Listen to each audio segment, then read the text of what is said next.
Dear students, आज का हमारा टॉपिक है यूकैरियोटिक सेल के अंदर बहुत ही इंपॉर्टेंट ऑर्गेनील्स जिनका ताल्लुक एनर्जी से है। These both organelles are energy related organelles. एक को किचन ऑफ द सेल कहा जाता है और दूसरे को power house of the cell कहा जाता है। ये दोनों ऑर्गेनील्स प्रोकैरियोटिक सेल के अंदर मौजूद नहीं है। यूकैरियोटिक सेल के अंदर इनका बहुत बड़ा रोल है। आइए हम इनको डिस्कस करें, लेकिन सबसे पहले ये याद रहे कि एक किचन है, इसका मतलब है एक के अंदर फूड की फॉर्मेशन होगी और दूसरा पावर हाउस है। दूसरा ऑर्गेनील इसी फूड की एनर्जी प्रोवाइड करेगा। किस फॉर्म में, कैसे एनर्जी प्रोड्यूस करेगा, आइए हम समझते हैं। प्लांट सेल के अंदर 3 किस्म के प्लास्टिड्स होते हैं on the basis of colour: chloroplast, chromoplast and leucoplast. Chromoplast जो है वो कलर्ड पार्ट्स में होता है, जैसा कि फ्रूट है या कुछ और जो सीड के कोट हैं ब्राउन कलर के, उनके अंदर क्रोमोप्लास्ट होता है। फ्लावर के पेटल्स के अंदर क्रोमोप्लास्ट होता है और प्लांट के जो ग्रीन पार्ट्स होते हैं उनके अंदर क्लोरोप्लास्ट होता है। प्लांट के जो अंडरग्राउंड पार्ट्स होते हैं यानी कलरलेस पार्ट्स होते हैं उनके अंदर लीकोप्लास्ट होता है। सबसे पहले मैं आपके सामने क्लोरोप्लास्ट जो मैंने आपके सामने बनाया है, इस क्लोरोप्लास्ट को किचन ऑफ द सेल कहा जाता है। इसे एनर्जी कन्वर्टिंग ऑर्गेनील कहा जाता है। This is the site of photosynthesis, ऐसा प्रोसेस जिसमें प्लांट्स अपना फूड खुद तैयार करें। That's why plants are also called autotroph and plants produce food for other organisms. They are also called producers. Producers plants को कहा जाता है इस क्लोरोप्लास्ट की वजह से। ऑटोट्रॉफ प्लांट को कहा जाता है इस क्लोरोप्लास्ट की वजह से। आइए हम इस क्लोरोप्लास्ट को एक्सप्लेन करते हैं। इसे कहा जाता है किचन ऑफ द सेल। ये प्लांट का वो ऑर्गेनील है, प्लांट सेल का, जिसके अंदर फोटोसिंथेसिस का प्रोसेस होता है। किचन ऑफ द सेल के 2 पार्ट्स हैं, एक है उसका आउटर मेम्ब्रेन और दूसरा उसका इनर पोर्शन है जिसे कहा जाता है स्ट्रोमा। इस क्लोरोप्लास्ट के जो आउटर मेम्ब्रेन है, उस आउटर मेम्ब्रेन के बाद ये है उसकी इनर मेम्ब्रेन। इनर मेम्ब्रेन के अंदर जो अहम 2 हिस्से हैं क्लोरोप्लास्ट के अंदर, एक है उसका ग्रेनम, एक को कहा जाता है थाइलाकॉइड। ये जो मैंने बनाया है डिस्क लाइक स्ट्रक्चर, ये एक है थाइलाकॉइड। इन थाइलाकॉइड को डिस्क की शक्ल में, डिस्क के स्ट्रक्चर्स में बनाया जाता है। ये सारे डिस्क मिलकर एक स्ट्रक्चर बनाते हैं जिसे कहा जाता है ग्रेनम। एक बंडल ऑफ थाइलाकॉइड को ग्रेनम कहा जाता है। ये एक ग्रेनम, ये दूसरा, इन दोनों को मिलाकर कहेंगे ग्रेना, और इस एक डिस्क लाइक स्ट्रक्चर को कहेंगे थाइलाकॉइड। इस थाइलाकॉइड के इनर स्पेस को कहा जाता है ल्यूमन। इन थाइलाकॉइड के बाहर ये जो कलरलेस पार्ट होता है इसे कहा जाता है स्ट्रोमा। याद रहे, क्लोरोप्लास्ट को एनर्जी कन्वर्टिंग ऑर्गेनील कहा जाता है।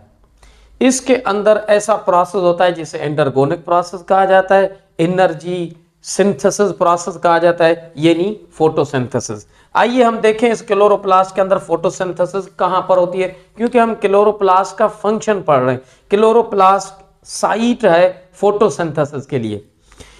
फोटोसिंथेसिस एक ऐसा प्रोसेस है जिसके अंदर ये हम जब क्लोरोप्लास्ट बनाते हैं, फॉर सपोज ये हम दोबारा क्लोरोप्लास्ट बना रहे हैं, ये इसके थाइलाकॉइड्स डिस्क हैं। इन थाइलाकॉइड के अंदर अगर हम एक थाइलाकॉइड बनाएं, इस एक थाइलाकॉइड को बाहर निकालें, ये एक थाइलाकॉइड मेम्ब्रेन है। इस थाइलाकॉइड मेम्ब्रेन की इनर स्पेस को कहा जाता है ल्यूमन। ठीक है, इन थाइलाकॉइड के अंदर ये डबल मेम्ब्रेन है, यहां पर होते हैं फोटोसिस्टम। फोटोसिस्टम क्या है? लाइट गैदरिंग यूनिट्स हैं। यहां पर लाइट गैदर्ड होगी, जहां जमा होगी। हम अक्सर देखते हैं जहां भी कहीं भी आप देखेंगे क्लोरोप्लास्ट का आपको ग्रीन कलर नजर आएगा। क्यों? आखिर ग्रीन हम क्यों बना रहे हैं? अभी भी मैंने बनाया आपके सामने ग्रीन कलर। क्यों? इसके अंदर ग्रीन पिगमेंट्स होते हैं। ग्रीन पिगमेंट्स कहां पर होते हैं?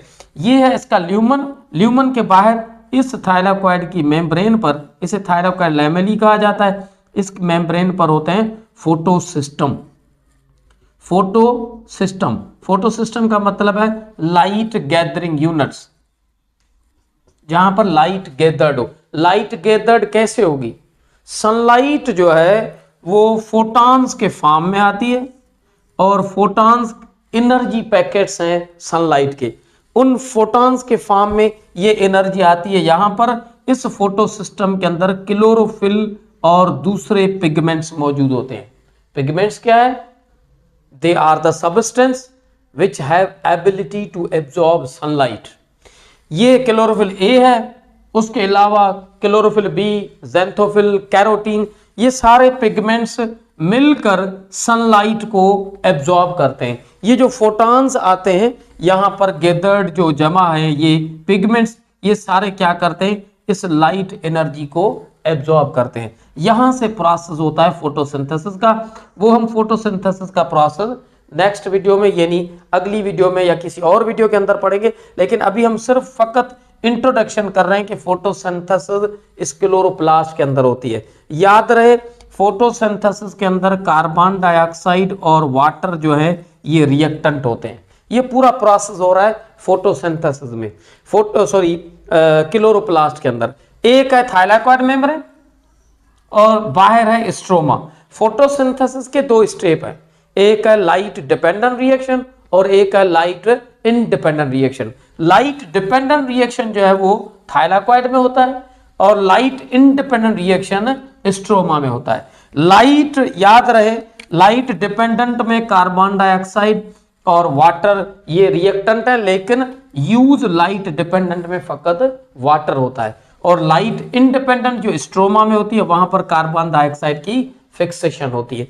तब जाकर सनलाइट की मौजूदगी में और क्लोरोफिल की हेल्प से ग्लूकोज की फॉर्मेशन होती है और ऑक्सीजन रिलीज हो जाता है एज ए बाय प्रोडक्ट। ये है फोटोसिंथेसिस की समराइज्ड इक्वेशन। लेकिन हम फोटोसिंथेसिस का टॉपिक नहीं पढ़ रहे, हमारा टॉपिक है chloroplast. Chloroplast kitchen of the cell है, ये फोटोसिंथेसिस का प्रोसेस करता है, इसके अंदर ग्लूकोज की फॉर्मेशन होती है। ये है हमारा प्लांट का यूकैरियोटिक सेल है। इस सेल के अंदर लेट सपोज ये क्लोरोप्लास्ट है, ये माइटोकॉन्ड्रिया है। होता क्या है? क्लोरोप्लास्ट के अंदर ग्लूकोज की फॉर्मेशन होती है और वही ग्लूकोज साइटोप्लाज्म में आता है। साइटोप्लाज्म से आकर ये माइटोकॉन्ड्रिया की तरफ जाता है, तब जाकर इस ग्लूकोज की ब्रेकडाउन होती है। वो ग्लूकोज की ब्रेकडाउन कैसे होती है? ये माइटोकॉन्ड्रिया हमें, प्लांट को और हमें एनर्जी कैसे प्रोवाइड करेगा, ये हम नेक्स्ट वीडियो में पढ़ेंगे, क्योंकि क्लोरोप्लास्ट और माइटोकॉन्ड्रिया दोनों एनर्जी रिलेटेड ऑर्गेनील है। Thank you.